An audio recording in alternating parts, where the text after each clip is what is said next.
இப்போ நம்ம பார்க்க போறது வந்து எக்ஸ்டிங்க்ட் அனிமல்ஸ். அப்படின்னா என்ன?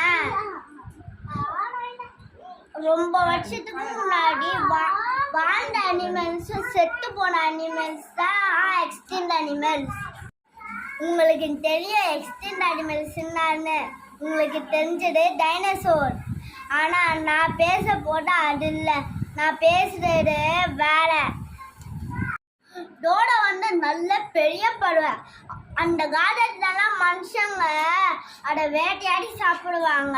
இப்போ நம்ம எப்படி கோழியை சாப்பிட்றோமோ அதால் பறக்கவே முடியாது. அதை லாஸ்ட்டாக மனிதர்கள் பார்த்தது வந்து 1631 தான். நெக்ஸ்ட்டு அதோட போனை, அதுக்கப்புறமா அதோட பாடியெல்லாம் மண்ணு கீழேருந்து கிடச்சிருக்கு. அதுவே சயின்டிஸ்ட்லாம் டிஎன்ஏவை சக்ஸஸ்ஃபுல்லாக எடுத்துகிட்டு உருவாக முயற்சியில் இருக்காங்க. Saber-toothed tiger, that is type of tiger. அந்த காலத்துலலாம் மனுஷங்களே சொல்கிறாங்க அது யானையை கூட வேட்டையாடி சாப்பிடுவோன்னு.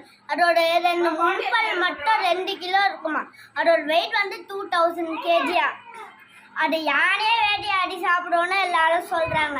நெக்ஸ்ட்டு அது வந்து பனிப்பாறைகளுக்கு அடியிலேருந்து சைபர்-டூத்தட் ஒரு டைகர் ஒரு டேமேஜ் ஆகாத ஒரு மண்டோர் கட்சிச்சான். அதுலேருந்து சயின்டிஸ்ட் டிஎன்ஏவை சக்ஸஸ்ஃபுல்லாக எடுத்துட்டாங்க. இப்போ உருவாக முயற்சியில் இருக்காங்க. பாய், தேங்க்யூ. தெரிஞ்ச எக்ஸ்டிங்க்ட் அனிமல்ஸ் வேணால் கமெண்ட் பண்ணுங்கள். நான் நாளைக்கு வேறு ஏதாச்சும் ஒரு டாபிக்கோட வரேன். Bye guys.